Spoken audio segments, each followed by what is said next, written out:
जनन के प्रकारों के बारे में। हम जानते हैं कि कुछ जीव सिर्फ एक जनक से अगली पीढ़ी यानी संतति उत्पन्न करते हैं, जैसे अमीबा, हाइड्रा इत्यादि। ऐसा जनन जिसमें सिर्फ एक जनक भाग लेता है अलैंगिक जनन यानी एसेक्सुअल रिप्रोडक्शन कहलाता है। विभिन्न जीवों में अलैंगिक जनन की विविधता पाई जाती है, जिनके आधार पर अलैंगिक जनन के विभिन्न प्रकार हैं। चलिए इन्हें जानें। कुछ जीव कोशिका के विभाजन से नए जीवों की उत्पत्ति करते हैं। इस विधि को हम विखंडन यानी फिजन कहते हैं। अमीबा एक कोशिक जीव यानी यूनिसेलुलर ऑर्गेनिज्म है। अमीबा में जनन की क्रिया केंद्रक यानी न्यूक्लियस के विभाजन से आरंभ होती है। जब केंद्रक का विभाजन पूरा हो जाता है, तब कोशिका भी दो भागों में बंट जाती है। यह विभाजन अमीबा के किसी भी तल से हो सकता है। विभाजन के दौरान प्रत्येक कोशिका अपने साथ एक एक केंद्रक ले लेती है। इस प्रकार एक कोशिका के विखंडन से दो कोशिका बनने की क्रिया द्विखंडन यानी बाइनरी फिशन कहलाती है। कुछ एक कोशिक जीव जैसे लेशमानिया की शारीरिक संरचना अधिक संगठित होती है। ऐसे जीवों में केंद्रक के विभाजन के पश्चात कोशिका का विभाजन एक निश्चित तल यानी फिक्स्ड ओरिएंटेशन से होता है। कुछ जीव जैसे मलेरिया परजीवी प्लाज्मोडियम में एक कोशिका का विखंडन अनेक कोशिकाओं में होता है। इसे हम बहुखंडन यानी मल्टीपल फिशन कहते हैं। कुछ बहुकोशिक जीव जैसे स्पाइरोगेरा नामक शैवाल यानी अलगी के शरीर की संरचना यानी स्ट्रक्चर सरल होती है। साधारणतः ऐसे जीव विभिन्न कोशिकाओं के समूह मात्र होते हैं। जब वे विकसित हो जाते हैं, तब वे छोटे छोटे टुकड़ों में खंडित हो जाते हैं। प्रत्येक खंड यानी फ्रैगमेंट या टुकड़ा एक नए जीव में विकसित होता है। जनन की यह पद्धति खंडन यानी फ्रैगमेंटेशन कहलाती है। अन्य बहुकोशिक जीवों के शरीर संरचना जटिल होती है। इनमें कोशिकाओं से ऊतक यानी टिश्यू और ऊतकों से अंग यानी ऑर्गन बनते हैं। शरीर में अंगों का स्थान निश्चित होता है, जिससे इन जीवों का कोशिका दर कोशिका विभाजन नहीं हो पाता। इसलिए ऐसे जीवों में खंडन नहीं देखा जाता। इनमें जनन की जटिल क्रिया देखी जा सकती है। आपने देखा होगा कि छिपकली विपरीत परिस्थिति में अपनी पूंछ को शरीर से अलग कर लेती है। बाद में वह अपनी पूंछ फिर से उत्पन्न कर लेती है।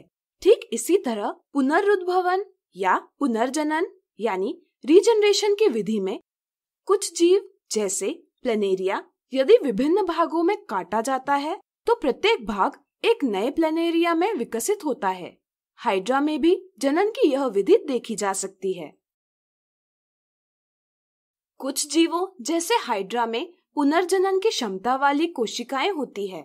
जब हाइड्रा की पूर्ण रूप से वृद्धि हो जाती है, तो पुनर्जनन कोशिकाओं के विभाजन से शरीर के भित्ति पर एक उभार यानी मुकुल तैयार होता है।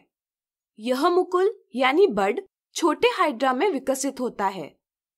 पर्याप्त वृद्धि होने पर यह जीव जनक हाइड्रा से अलग हो जाता है और स्वतंत्र जीव बन जाता है।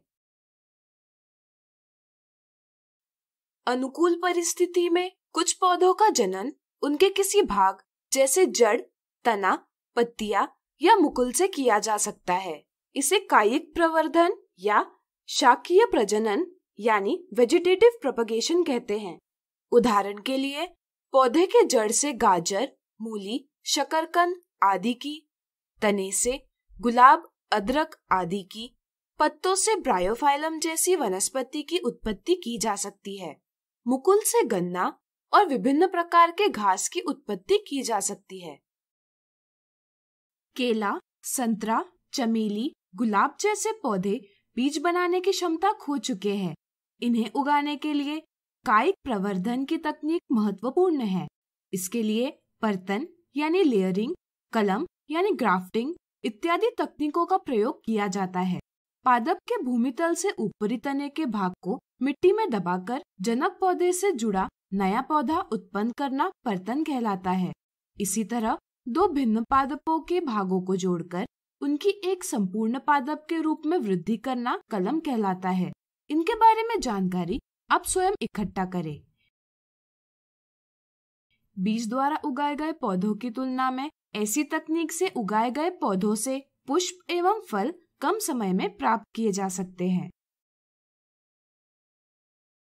यदि आप एक ब्रेड का टुकड़ा लेकर उसे भिगोकर नम तथा अंधेरे स्थान पर रखेंगे तो 1-2 दिन में आप उस पर धागे के समान कुछ संरचनाएं विकसित हुई पाएंगे। यह राइजोपस का कवक जाल यानी हाइफी होता है।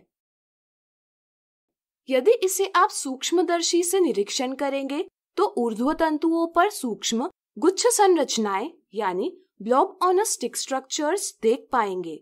इन गुच्छों को बीजाणुधानी यानी स्पोरेंजिया कहते हैं। इनमें विशेष कोशिकाएं पाई जाती है जिन्हें बीजाणु यानी स्पोर्स कहा जाता है। एक मोटी भित्ति बीजाणुओं का रक्षण करती है। अनुकूल परिस्थिति में यह भित्ति फूट जाती है और बीजाणु फैल जाते हैं। उचित तापमान और नमी में ये बीजाणु अंकुरित होते हैं और नए कवक जाल का निर्माण करते हैं। जनन की इस विधि को हम बीजाणु समासंग यानी स्पोर फॉर्मेशन के नाम से जानते हैं। अब आप अलैंगिक जनन की इन विधियों को अच्छे से जान गए होंगे। आज हमने सीखा अलैंगिक जनन के प्रकार।